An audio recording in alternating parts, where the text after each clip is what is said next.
Hola, jo sóc la Marta i benvinguts de nou al meu canal de BookTube. Soc conscient de la poca consistència que està tenint aquest canal en els últims mesos o fins i tot l'últim any, però la veritat és que m'està costant una mica trobar un moment per gravar i quan portes fets no sé quants vídeos de wrap-ups, al final et sents una mica inútil parlant-li a la càmera del que has llegit o has deixat de llegir i penses, realment li interessa a algú? Bueno, no sé. Són mogudes d'aquestes que et passen pel cap. M'agrada tenir el canal de BookTube, m'agrada editar els vídeos, m'agrada sobretot veure el resultat final, però sí que em costa una miqueta de posar-m'hi, com amb tot. I és per això que ara que tinc un moment, m'acabo d'arreglar perquè sortiré després, he decidit que ara que tinc un moment, sense fer gaire muntatge ni res, aquí mateix a la meva habitació, gravaré un vídeo. I després ja veurem com surt, que tampoc pot ser gaire pitjor que els altres vídeos que faig. L'últim vídeo que vaig penjar va ser una visita a la Biblioteca Gabriel García Márquez, però abans d'això, no sé si us en recordeu, havia fet un parell de wrap-ups que eren una mica diferents perquè no era repassant les lectures del darrer mes, sinó en el penúltim era les lectures dels darrers 2 mesos, que crec que van ser juliol i agost, i abans d'això vaig fer un encara més llarg, o que comprenia més mesos, perquè anava de l'abril al juny. I ara tinc 2 opcions, parlar-vos de tot el que he llegit des de que va acabar l'agost, és a dir, des de setembre fins ara a finals de novembre, o us puc parlar de les lectures que més em van agradar, que em sembla que serà més productiu, potser.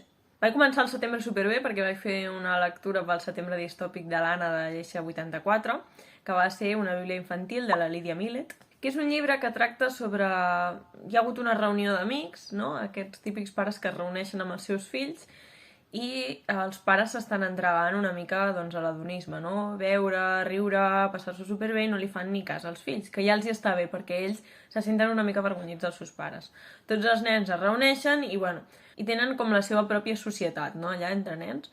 Fins i tot tenen una espècie de joc en la que intenten que els altres no sàpiguen quin de tots aquells adults són els seus pares. La qüestió és que mentre estan en això i estan tan entretinguts els pares, arriba un temporal de proporcions bíbliques, una espècie de diluvi universal, i els nens, que saben perfectament que els pares no faran res o res d'utilitat, doncs s'espavilen per la seva banda. Però, evidentment, són nens i les coses doncs, surten una mica regulinxis. Aquest llibre, més que l'argument, que també em va agradar molt i em va tenir enganxada, m'agrada com tracta aquesta espècie de sentiment de sentir-se desemparat, no? d'una generació que ve després de que hi hagi arribat tot lo bo, o almenys aquesta és la visió més pessimista que tenim, no? Aquesta generació i totes les que vindran, que sembla que només estan vivint crisis tan econòmiques com la climàtica, i que se senten una mica com que estan en mans d'uns adults o d'aquells que han vingut abans que ni han fet res ni estan fent res ara per arreglar-ho, que tampoc és que es pugui fer res concret, però com que estan patint les conseqüències d'una cosa en la que ells no han tingut cap mena de paper. M'agrada com en aquest llibre, sense discutir-ho directament, sense dir-te tracta sobre això, ho deixa bastant clar, vull dir, es pot llegir perfectament en el subtext. Els nens agafen una postura com de berrinxe, de pataleta, i no és una cosa infantil, sinó és una cosa de, mira, hem arribat fins aquí, està tot fet una merda, deixeu-nos que almenys, pues, para lo que me queda en el convento, me dentro. Em va semblar una obra plena de ràbia, però que alhora és molt divertida, a estones, i un humor negre a supermercat. I a més, tot i que n'havia llegit molt bones ressenyes, no sabia què n'esperava. Això no, segur. I estic supercontenta d'haver-lo llegit i me'l vaig ventilar en un dia perquè és que, bueno, estava desempleada, però a més és un llibre que t'enganxa molt. Després vaig llegir per fi un llibre de l'Octavia E. Butler que és Kindred, o en castellà em sembla que li van posar Parentesco, en català no el tenim de moment, que és la història d'una noia negra en l'actualitat, o en el moment en què es va escriure, que em sembla que eren als anys 70, que viatja al passat, a l'època de l'esclavisme. Llavors, viu una dicotomia entre aquesta vida que ella coneix de dona lliure, per molt que pugui patir discriminació com a dona negra, i la situació d'aquests esclaus, d'aquestes persones negres, que els drets que uns anys després tenien ni se'ls imaginaven ni els veien a venir. És molt interessant com està escrit perquè ella en tot moment és conscient de que la seva situació allà és superprecària, però alhora té com molt interioritzat que ella té uns drets i que se'ls mereix, evidentment.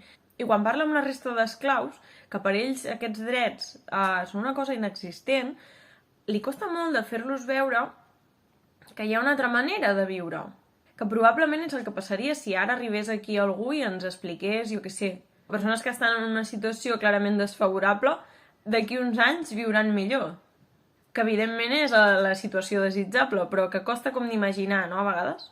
A més, el llibre no planteja els blancs com unes persones malvades o inherentment dolentes, sinó que els humanitza molt i fa que tu entenguis que la seva posició d'esclavistes no és perquè odin a totes les persones negres, sinó perquè els hi sortia molt bé diguem, per ells era un negoci, és a dir, hi ha una crítica com cap al capitalisme, no? Dient, mira, sense aquest sistema econòmic segurament això no hagués passat. I fa un exercici d'interseccionalitat molt interessant amb això, no? Amb temes de classe o amb el fet de que no ho viuen igual les dones que els homes. I després també hi ha un fet molt interessant, que és en algun d'aquests viatges, que són viatges involuntaris cap al passat, l'acompanya la seva parella, que jo, la veritat és que fins més endavant no em vaig adonar que era una persona blanca. I és molt curiós, tot i que ja t'ho puguis suposar, veure el diferent tractament que reben uns i altres i com de seguida se'ls hi fa com molt fàcil adoptar una postura dins d'aquesta societat que s'ajusti en allò que s'espera d'ells, com entrar a jugar el seu paper. I fa posar una mica els pèls de punta. A més, tenia moltíssimes ganes de començar amb aquesta autora i tinc ganes de llegir la seva saga de Xenogènesi, em sembla que es diu, i bueno, pràcticament qualsevol altra cosa que hagi escrit. I tinc bones vibracions, crec que em pot agradar molt la seva obra, perquè aquesta primera m'agrada molt. El setembre va ser el mes que vaig acabar aquest senyor Totxo, no és que me'l llegís al setembre, me'l vaig acabar al setembre, perquè vaig tardar el meu. Que és El día que se abrió el cielo, de la Samantha Shannon, i que és la preqüela de El priorato del naranjo, que és un llibre que a mi, com a fan de la fantasia, em va agradar moltíssim. I soc conscient que és un llibre que té molts problemes, sobretot de ritme, però tot i així per mi es va convertir en un dels meus llibres preferits. Bé, doncs, a cap d'uns anys va treure la preqüela, que et pots llegir sense haver-te llegit la seqüela, i que bàsicament torna a explicar la mateixa història, amb uns altres personatges i molts anys abans, però continua sent el mateix, una lluita del bé contra el mal. Hi ha diversos regnes i uns juren lleialtat a aquesta espècie de dracs, no?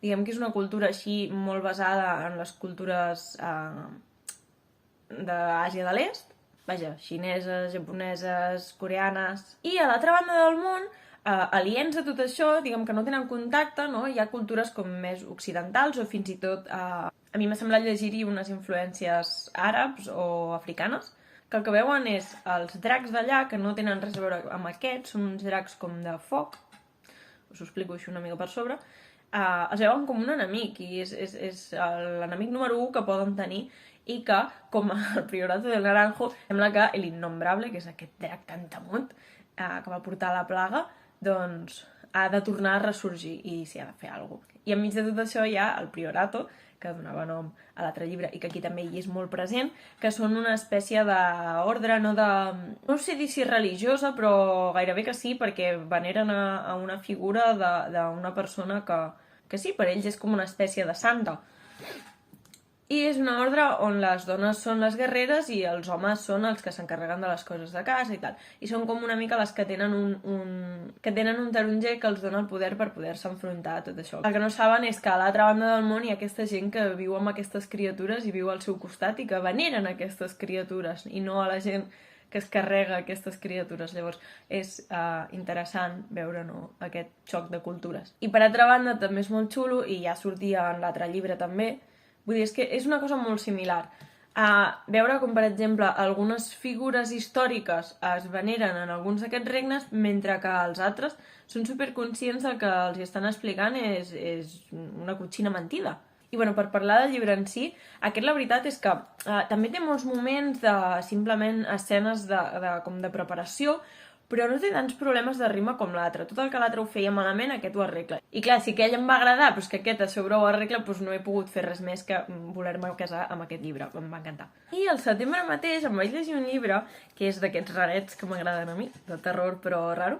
Aquesta cadira fa molt soroll i ho sento, perquè no sé si se sentirà amb la càmera, espero que no, però tela. En fi, Where I End, de la Sophie White, és un llibre que passa en una illa irlandesa. És una noia que no sabem per què tothom en aquesta illa la repudia. Està situat en una època no concretada, però pel llibre s'entén que fa bastants anys. Aquesta illa està totalment aïllada de tothom, està com gairebé maleïda. O sigui, dins de la illa ella està repudiada, però a la illa mateix tampoc no és que els hi faci molta gràcia anar-hi, els de fora. Llavors el llibre comença amb una frase que em va encantar, que és: Ara el meu anglès macarrònic. Ho posaré aquí a la pantalla també perquè tela. My mother. At night, my mother creaks. The house creaks along with her. Què? Seguim en els primers capítols a la Eileen, que és una noia que es dedica a cuidar de la seva mare, que ha quedat convalescent en un estat totalment vegetatiu, però no sabem exactament per què. I a més, la dona és viva, però està en un estat molt decrèpit, està gairebé podrint-se en vida. I té com tot un sistema per fer-li fer les coses que han de fer, no?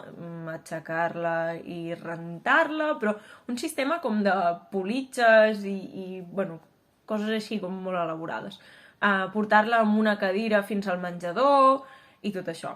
I llavors comença el llibre que ha de venir el pare d'aquesta noia, que aquest senyor viu a terra, no viu a la illa.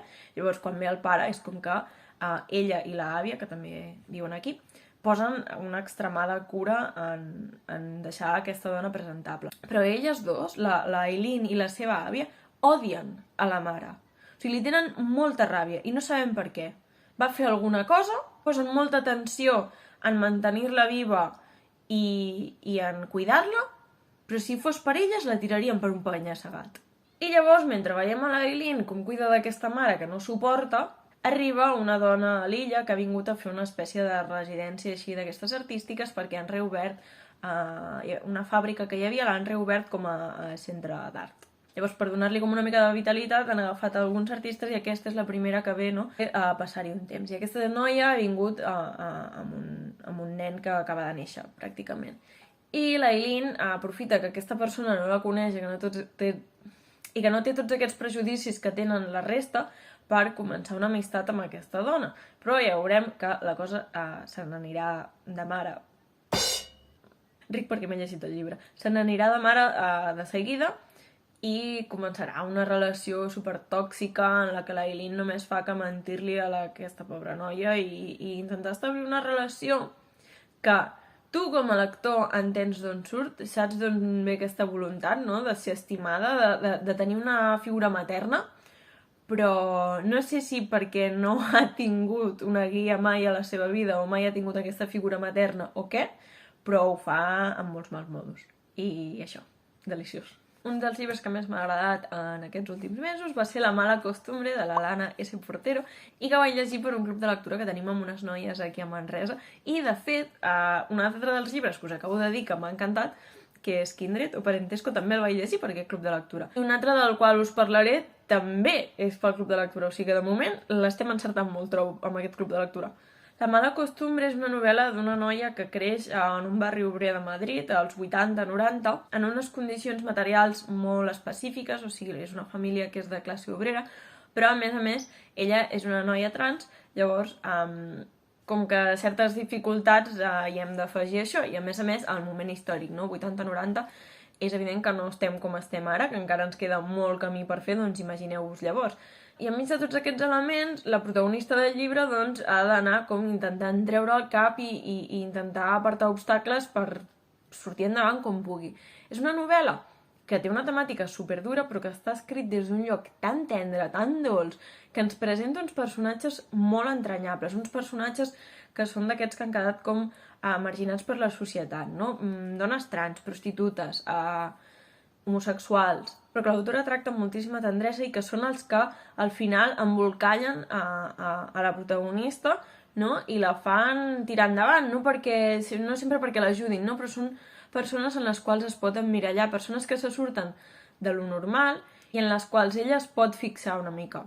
I a més és una novel·la com que rebossa amor cap a la família, una família que no sap, no?, que té una filla trans, però a la qual no guarda rancor, tot i que hi pugui haver moments en els que, evidentment, voldria un altre suport de part d'aquesta família, voldria presentar-se davant d'aquesta família com qui és, però em parla amb molt de carinyo. També hi ha amor cap a algun amant i molt amor cap a tots aquests personatges que l'envolten i que van configurant-la a poc.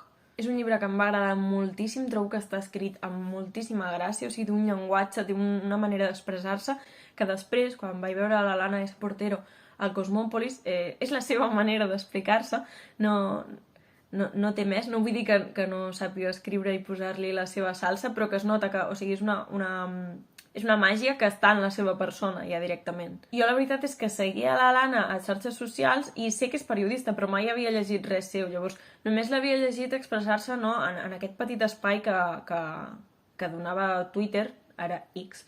Llavors, llegir la seva novel·la doncs, va ser una sorpresa. I aquesta sí que us la recomano moltíssim a tots. No vull parlar com que és una novel·la LGTB, que també. Crec que és una bona novel·la i punt, i que no llegint-la us esteu privant de llegir una gran novel·la. Ja gairebé acabem. Una excompanya de la universitat em va recomanar L'home que es va enamorar de la lluna, de Thomas Spanbauer, i la veritat és que em va anar fent com rum-rum, perquè a més vaig veure també altra gent que el recomanava, i a la setmana del llibre en català, quan el vaig veure, va ser com m'hi llanço, no m'hi llanço, i m'hi vaig llançar. Que tampoc em van haver de convèncer gaire per llegir-me'l. El que passa és que em costa a vegades gastar-m'hi els dineros, tot i que m'agradi molt comprar llibres, però has de ser selectiu, perquè llegim molt, ja se sap.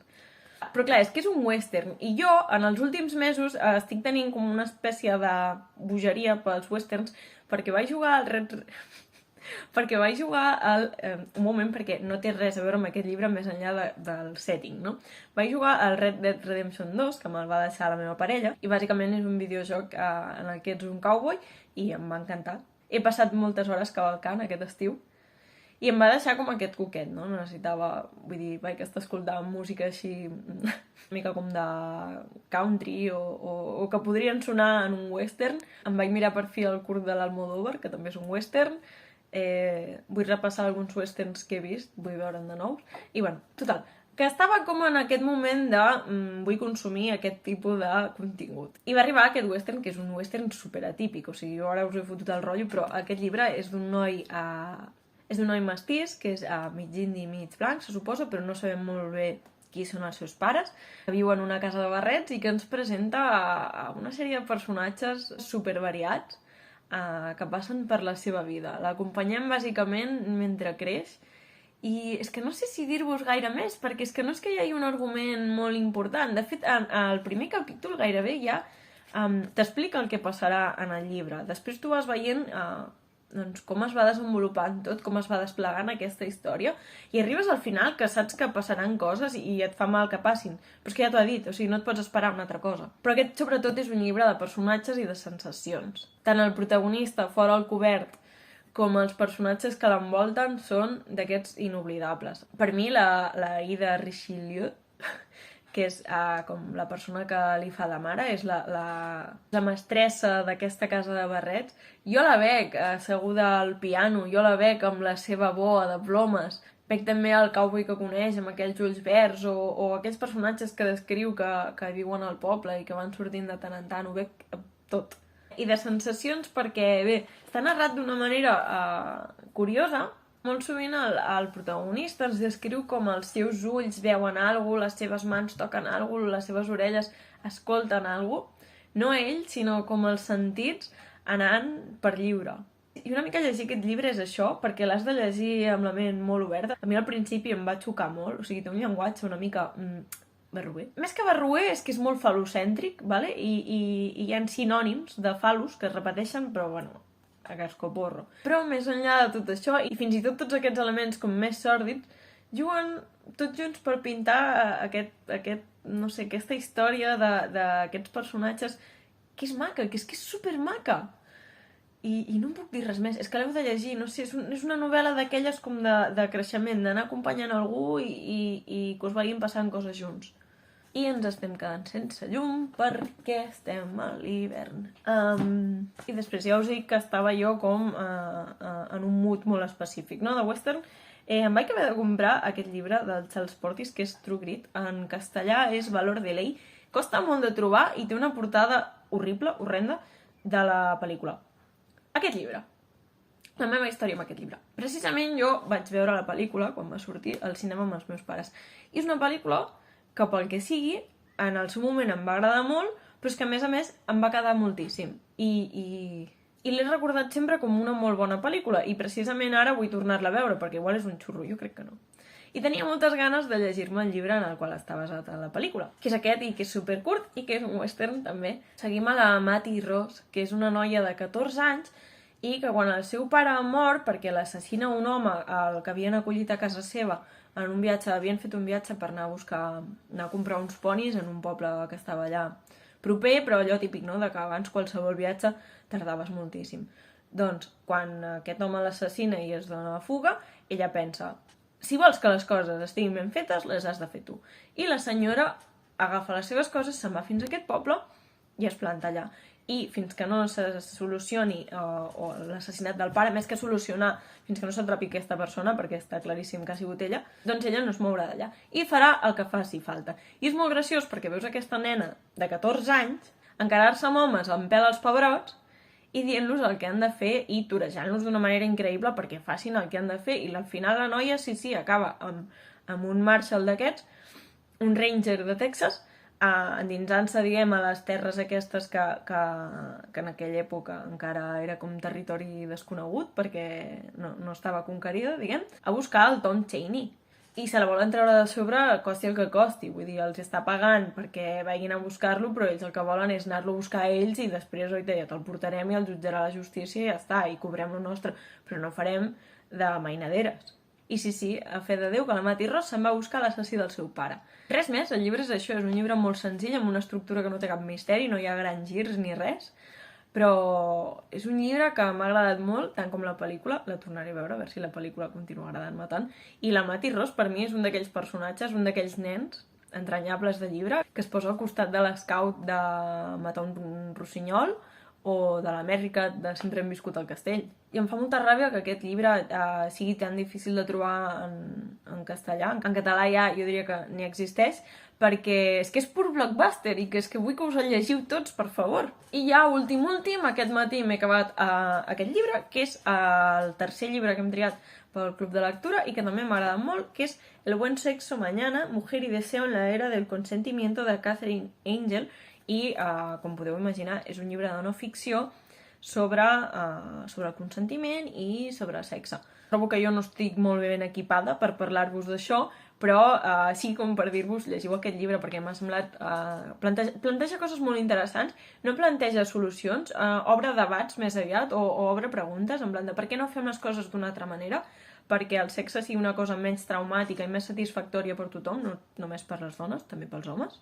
Un moment en el que tothom s'ho passi bé i intentem deixar de reproduir aquestes estructures de les que evidentment no ens podem escapar, no? Aquests desequilibris de poder home-dona o, bueno, altres circumstàncies també afecten. És una lectura que estic molt contenta perquè sense el Club de Lectura jo segurament no m'hagués llegit aquest llibre, no perquè pequi d'un puritanisme ni res, però no sé, el veuria i diria potser no és per tu, no? O sigui, jo penso que està molt bé parlar d'aquests temes i això, però segurament no hauria sortit de mi agafar aquest llibre de la biblioteca. I és molt interessant. Et planteja postures molt diverses, no mal penseu, marranos, i veus com un ventall d'opcions i també l'evolució històrica que ha tingut el pensament. I aquests han sigut els llibres que més m'han agradat en els darrers mesos. Penso que potser aquesta és una estructura que podria funcionar, parlar-vos només del que més m'agradi, però no m'hi casaré perquè ja veieu que vaig fent el que em rota una mica segons passa el temps.